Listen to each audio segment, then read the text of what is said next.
Bonjour à tous, je suis Romain Quina, je suis le directeur marketing de Nomios et aujourd'hui on va vous parler de SASSI et plus particulièrement de l'offre managée de SASSI par Palo Alto Networks et Nomios qu'on a nommé eSASSI. Très heureux de répondre à toutes vos questions à la fin, ainsi que Karl Duchesne qui est notre directeur public commercial public qui permettra de parler un peu plus de l'offre qu'on a sur le marché du multi-éditeur. Alors, démarrons.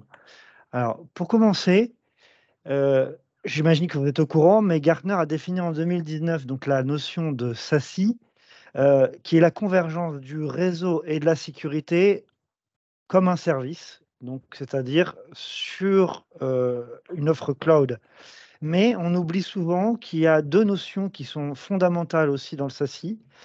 C'est la notion de console unique, qui permet donc, avec une seule console, de gérer à la fois le réseau et la sécurité et aussi, des fonctionnalités de contrôle d'expérience utilisateur, c'est-à-dire 2 choses, à la fois la possibilité de regarder l'usage des utilisateurs, c'est-à-dire quelles applications ils ont utilisées sur internet, sur quel site ils ont, surfé, quel type de fichiers ils ont échangé, mais aussi est-ce qu'ils ont réellement utilisé, les outils qui sont mis à leur disposition?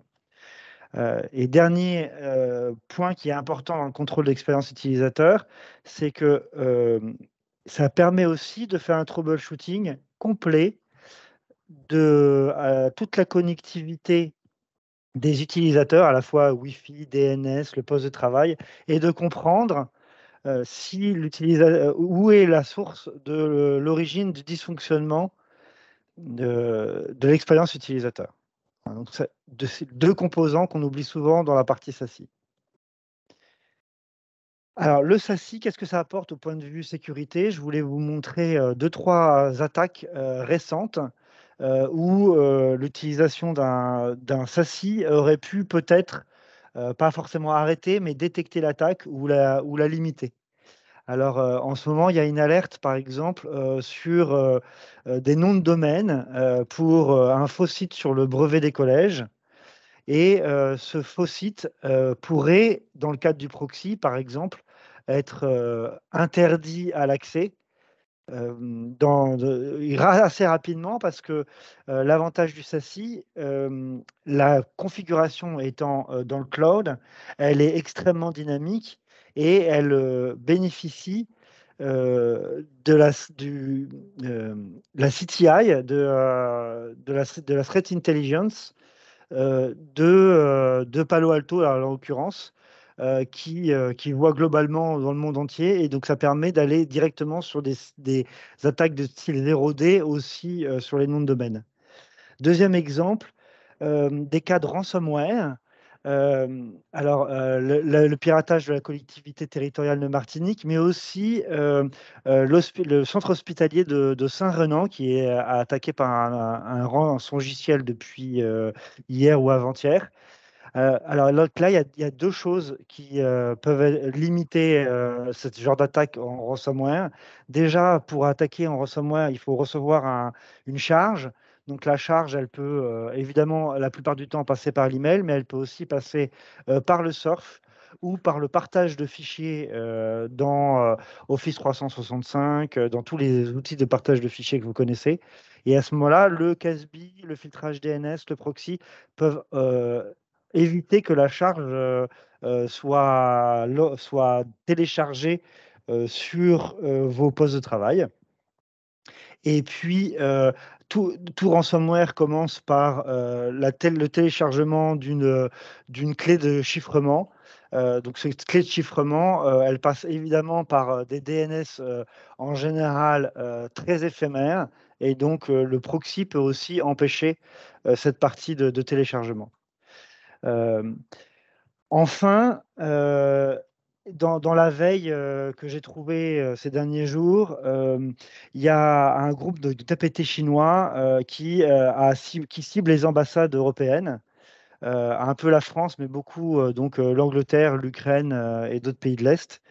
Et la charge malveillante, elle est dans un document HTML et elle télécharge du JavaScript du zip. Donc on voit bien que le proxy est une fonction extrêmement importante dans le démarrage des attaques. Donc l'utilisation d'un proxy cloud vous permet d'être beaucoup plus à jour au point de vue sécurité que les anciens types de proxy on-premise. Alors, le SASI, est-ce que c'est quelque chose de marketing inventé par le Gartner ou est-ce que c'est un usage qui s'est imposé à nous? Alors, nous, on pense que c'est vraiment un usage qui s'est imposé à nous.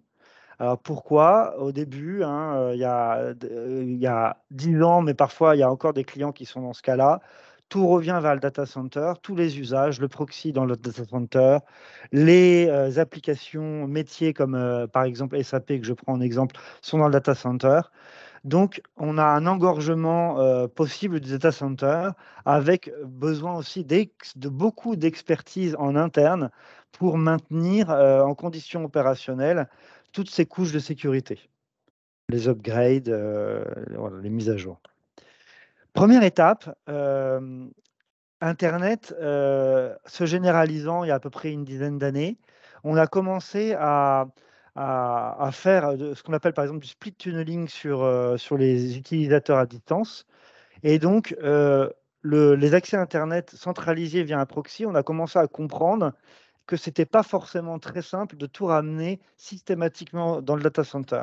Donc première brique, le proxy, donc qui s'appelle du coup SWG, un Secure Web Gateway, a migré dans le cloud, ce qui a permis à la fois aux utilisateurs distants et aux succursales de ne plus repasser par le data center pour être sécurisés lorsqu'ils accèdent sur Internet. Évidemment en mobilité aussi, hein. Deuxième étape, les applications SaaS se sont généralisées.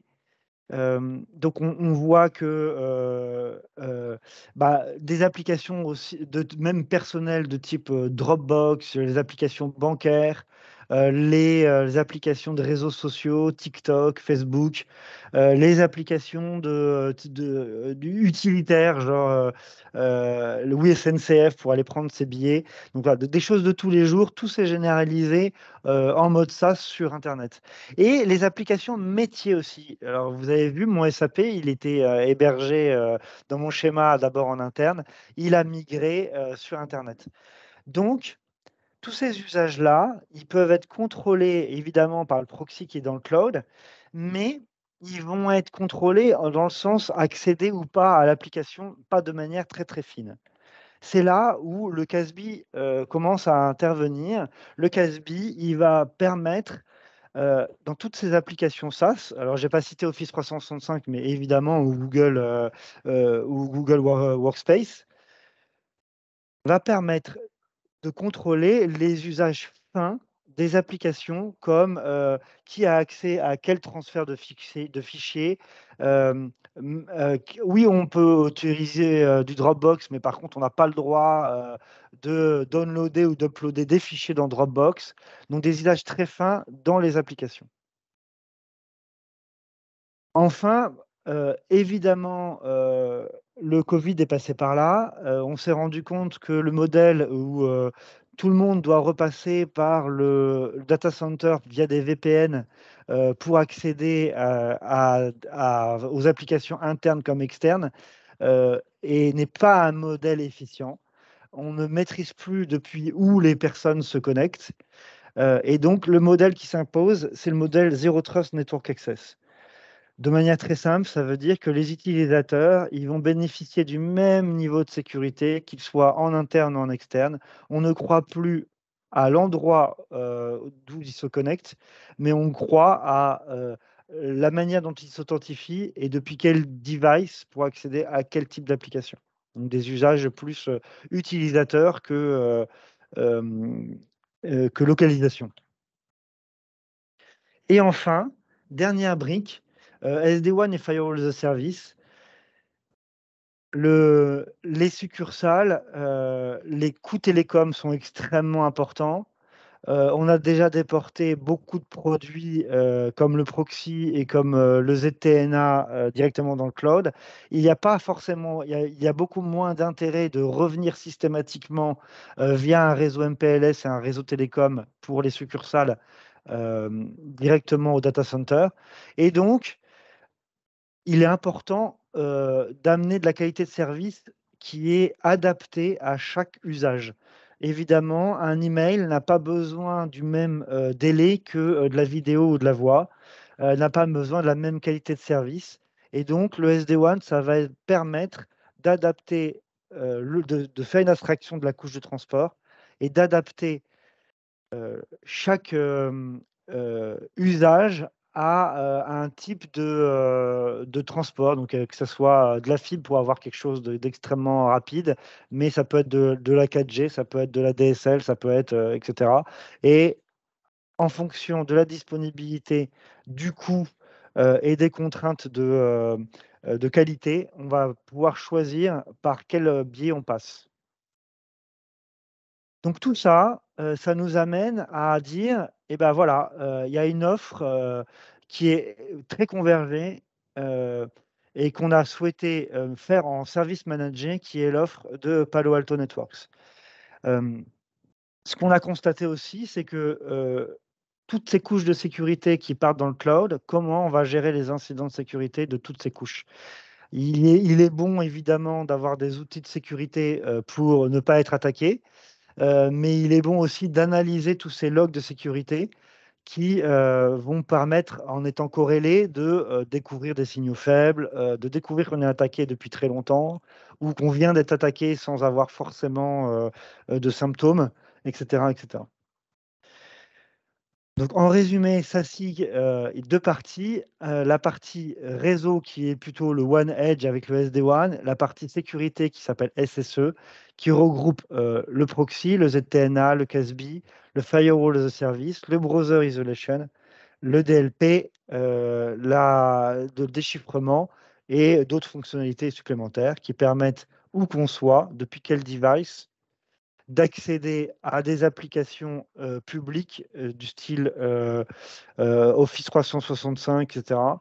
Des applications de métier comme SAP, Oracle, Webex et des clouds, des hyperviseurs comme Amazon, Google Cloud et cetera. Alors pourquoi on a décidé, nous, de partir avec Palo Alto et pourquoi Palo Alto a misé sur, Nomios, pour son offre de, service managé de SASI? 1er point, c'est que ça fait 13 ans sur, 20 ans d'expérience de Nomios, ça fait plus de 13 ans, que Nomios est, expert Palo Alto. Alors expert Palo Alto, ça veut dire, qu'en Europe, on est, Diamond Innovator, on est au plus haut niveau de partenariat avec Palo Alto. Ce qui indique qu'on a, énormément, je crois que c'est plus de 70, experts certifiés en France, pour pouvoir vous accompagner, dans le déploiement, et dans le conseil aussi vis-à-vis de Palo Alto. Et il y a aussi un deuxième volet qui est un volet service qui s'appelle Authorized Support Center. Et ça fait des années que Palo Alto audite, le support de, Nomios, pour que nous puissions faire du support en direct. Et donc on est certifié par Palo Alto comme centre de support pour Palo Alto. Donc ça, c'est pourquoi, Palo Alto nous a choisis, pourquoi nous, on a choisi Palo Alto. Vous avez probablement vu le Magic Quadrant qui est sorti, en février, de cette année. Palo Alto est dans les leaders, du SSE, donc du Security Service Edge, au même titre que Zscaler et Netskope. Donc une solution qui a été, plébiscitée, par le marché. Alors pourquoi elle est plébiscitée par, le marché et par Gartner? Parce que c'est effectivement une convergence du réseau et de la sécurité. Donc il y a bien, le SD-WAN, du Firewall as a Service, du CASB, du VTNA, du Cloud SWG. Elle s'adresse à tout type d'usage, qu'on soit en branch, en home, en mobilité, depuis, des smartphones ou des laptops, Elle s'adresse à tout type d'applications, alors pas que du HTML, des applications internet, SaaS, du public cloud, des applications qu'on héberge encore dans son data center. Je vous avais dit en introduction qu'il fallait une console unique.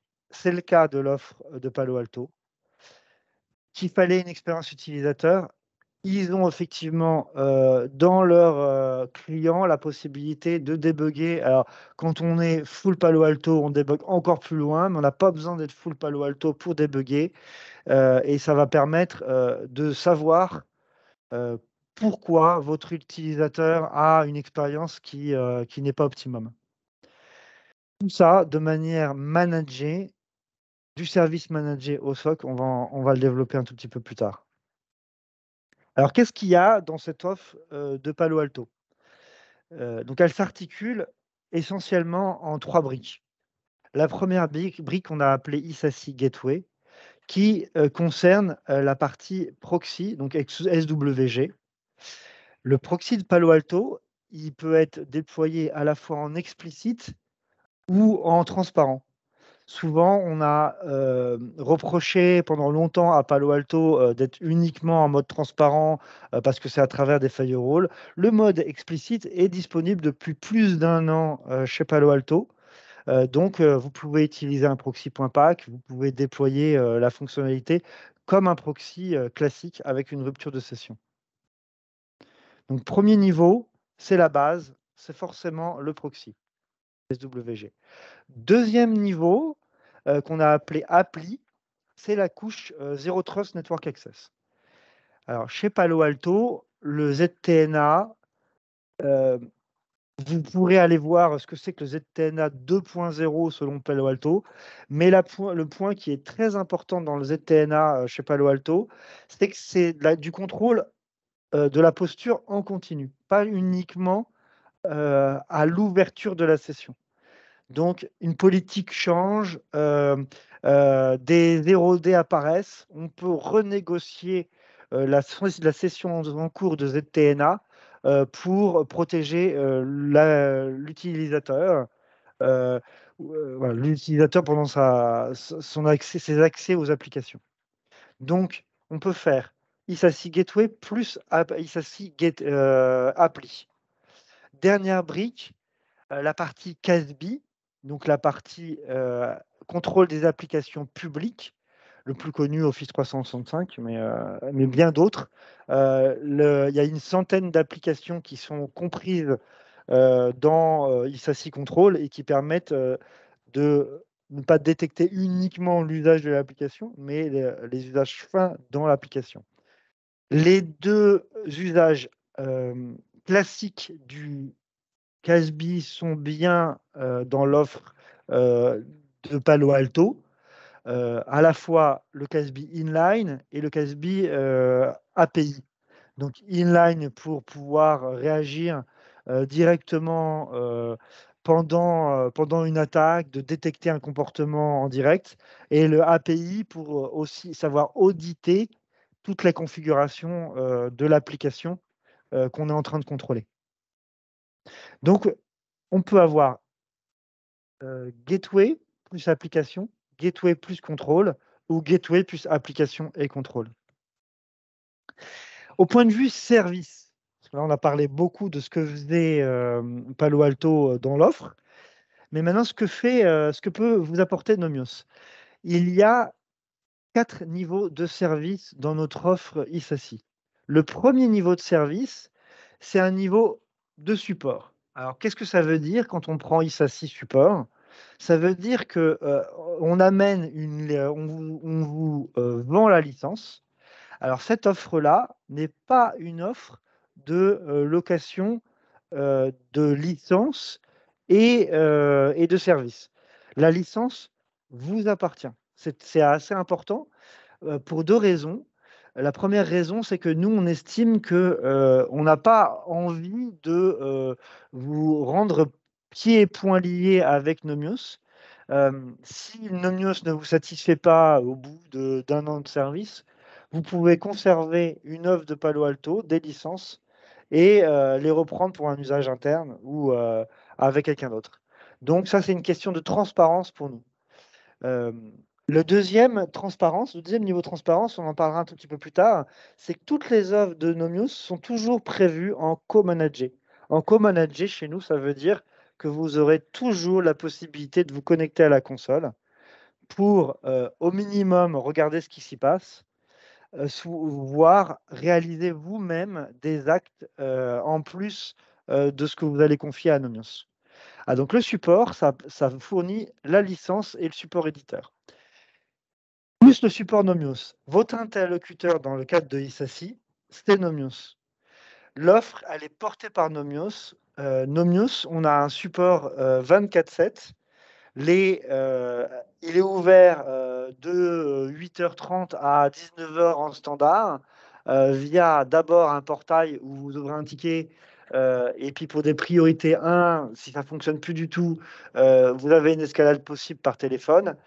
C'est un support tout à fait classique. Il est ISO 27001. Il est conforme à ITIL. Tout ce que vous attendez d'un support habituel est dedans. Notamment le fait que tout le support est fait depuis la France, en français. La plupart des personnes de Nomios qui sont au support sont à Boulogne et ils sont enrichis régulièrement par des experts Palo Alto qui d'habitude sont sur le terrain et qui font quelques semaines par an au support en apportant la connaissance terrain et pas uniquement la connaissance d'un centre de support. Nomios, on pense que il est difficile de faire une intégration standard. Vous avez tous un historique, notamment sur le proxy. Ça fait des années que tout le monde a du proxy. Vous avez probablement une offre de proxy, qu'elle soit on-premise, qu'elle soit déjà dans le cloud. Si vous souhaitez la migrer dans le ISASI, toutes les migrations ne sont pas du même niveau de difficulté. Ce qui est important pour nous, c'est de vous accompagner sur mesure. Donc, ce qu'on va faire, c'est qu'au début de l'intégration, on vous dira le nombre de jours nécessaires à vous accompagner sur l'installation de ISASI. Voilà. Donc, il n'y a pas un nombre de jours standard, il y a un nombre de jours qui est en fonction de votre contexte, de là où vous en êtes. Un volet de jour qui est évidemment coté avec notre offre de licence. Deuxième niveau, niveau satisfaction. Donc là, jusque-là, vous avez compris, c'est vous qui qui exploitez la solution SASI, ISASI. On en fait le support.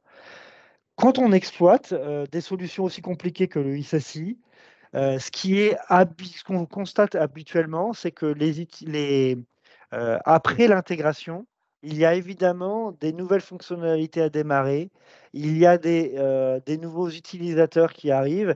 Le volet d'intégration ne suffit pas. Et ce qui se passe, c'est que même quand c'est vous qui utilisez, qui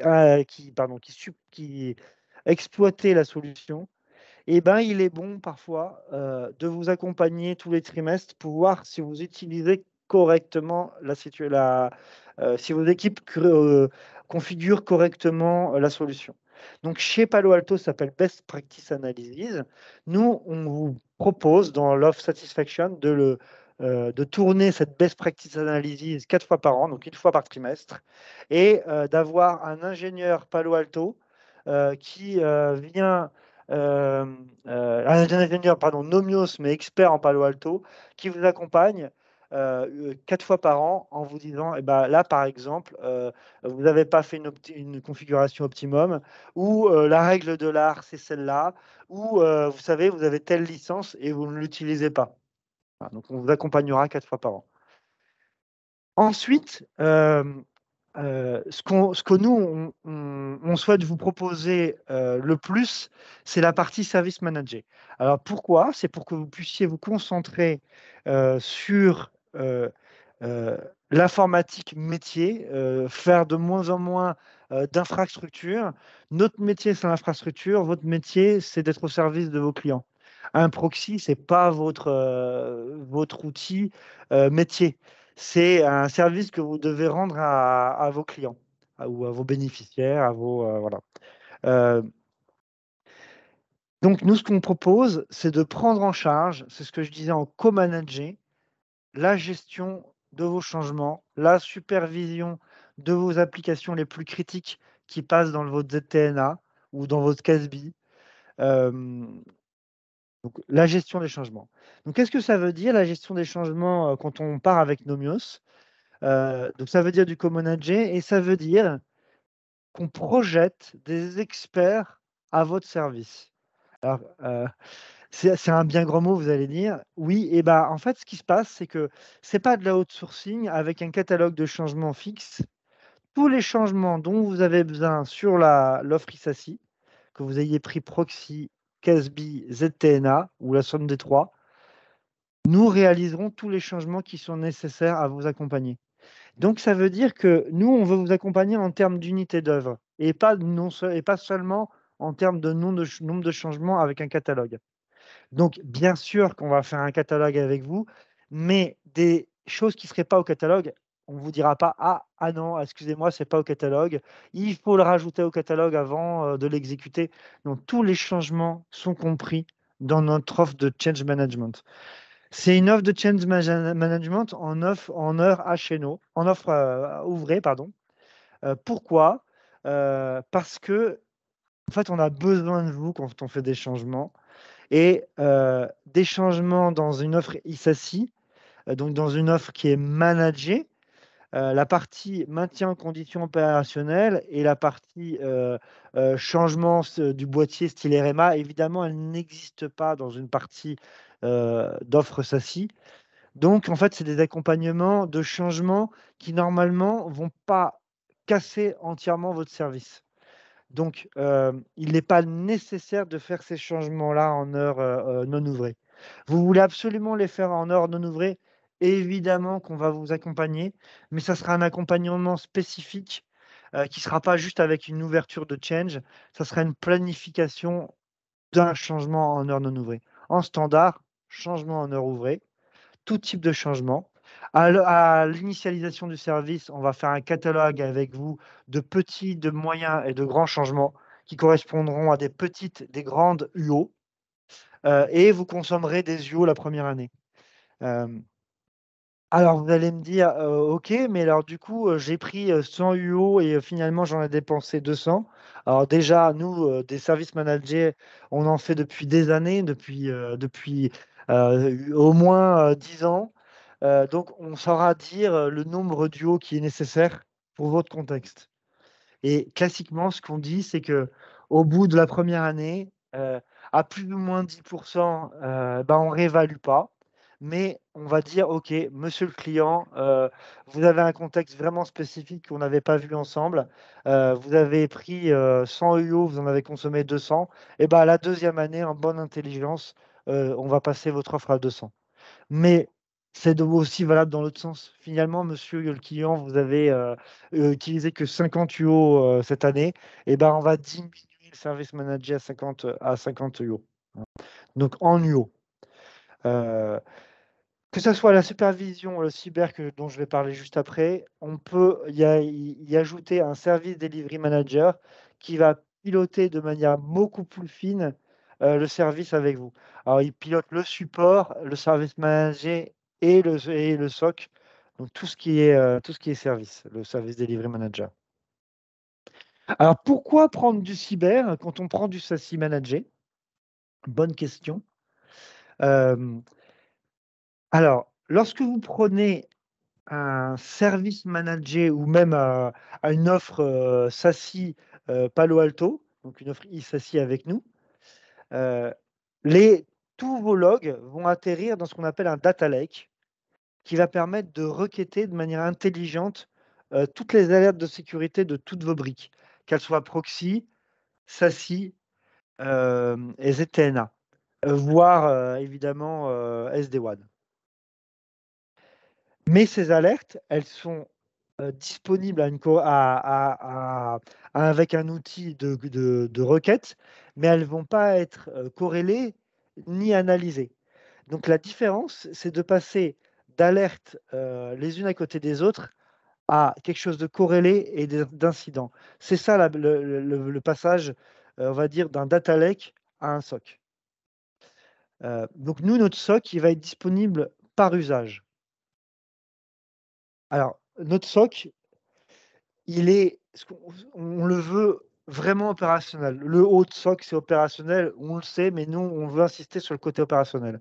Pourquoi? Parce que la détection, elle est personnalisée. C'est-à-dire que nous, à l'initialisation d'un SOC, on commence par faire un assessment qui va dire: «OK, monsieur le client, vous êtes dans tel contexte, vous êtes, un OIV, vous êtes, un retailer». Là, on est plutôt dans le public, donc vous êtes une mairie, vous êtes, un grand ministère. Vous n'avez pas exactement tous les mêmes risques et les mêmes besoins. Donc on prend, la matrice Mitra-Attack, hein, qui est très connue. On va dire: «Voilà, vos risques dans la matrice Mitra-Attack, c'est cela». Ensuite, on va dire: «Voilà les outils dont vous disposez actuellement». Vous avez un antivirus uniquement, vous avez un EDR, un EPP, vous prenez l'offre ISASI qui rajoute un proxy, un ZTNA, un CASB. Voilà la couverture de vos outils en face de votre risque. Ça donne, ça va donner un taux de risque. Nous, ce qu'on dit, c'est que, tous les clients n'ont pas, l'argent forcément pour, démarrer ou tout simplement le nombre de personnes, le nombre de la capacité en termes de projet, de démarrer un SOC avec 90-95 de couverture. Ça, tout le monde n'en est pas capable. Nous, on va dire: «Eh bah, vous avez que 20 de couverture, bah, on va vous faire très bien les 20 de couverture, monsieur le client, la première année et puis on va vous accompagner pour arriver un jour aux 90». Mais pourquoi, être obligé d'arriver avec, une somme d'outils énorme, alors que la personne n'est pas capable, de, soit les configurer correctement, soit n'a pas l'argent pour le faire. Donc, réduction des impacts, Nomios, on est intégrateur. On ne perd pas notre, métier premier. Alors oui, on fait du SOC depuis 2 ans, on a une quarantaine de clients. On n'est plus débutant dans le SOC, hein. Heu, pour nous, en ITIL, quand on a un incident, la priorité, c'est de rendre disponible de nouveau le service. Alors, bien sûr qu'il ne faut pas vous remettre, quand il faut absolument, isoler pour un ransomware, bien sûr qu'on va isoler avec vous, pour un ransomware. Mais ce que je veux dire, c'est que notre SOC ne veut pas s'arrêter à la détection. On veut pleinement faire de la remédiation et puis on veut pleinement que nos équipes soient en étroite collaboration avec vos équipes. Donc les gens avec qui vous allez travailler au quotidien dans notre SOC, vous allez discuter avec les analystes de notre SOC. Une collaboration étroite, entre des équipes de sécurité. 4 étapes très simples, on pourra rentrer, avec vous, dans un plus de détails pour le SOC, hein, mais 4 étapes très simples pour le SOC. D'abord, on définit des risques avec vous. Donc l'assessment de Mitra-Attack, j'en ai parlé. On définit les use cases les plus, classiques.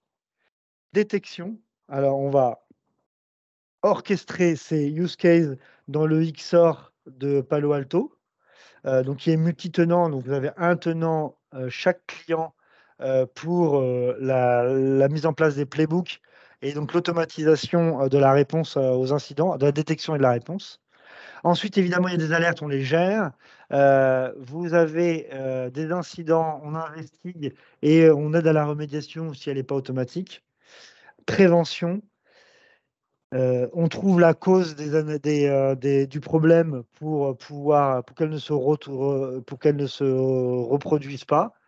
Et notre métier, d'intégrateur nous permet de faire des préconisations d'évolution, de votre infrastructure pour, augmenter, la couverture de risque et cetera. Et donc notre protection, elle est agile, elle est cyclique. Donc par exemple, à chaque copil, on va vous, on va rejouer, ce niveau d'implémentation, SecOps, définition des risques et cetera. Voilà, donc on tire parti des infrastructures existantes et on la fait évoluer. Alors, ISASI, vous allez dire, OK, j'ai déjà un SOC ou OK, ça couvre pas grand-chose, peut-être comme risque que 20, 30, 40% et moi je veux aller à 100%. L'offre ISASI, elle est basée sur le data lake de Palo Alto et sur le SOAR de Palo Alto qui est installé chez nous. Donc, qu'est-ce que ça veut dire? Ça vous garantit une évolutivité. Euh, ça veut dire que si vous avez d'autres produits Palo Alto, ils sont intégrés ils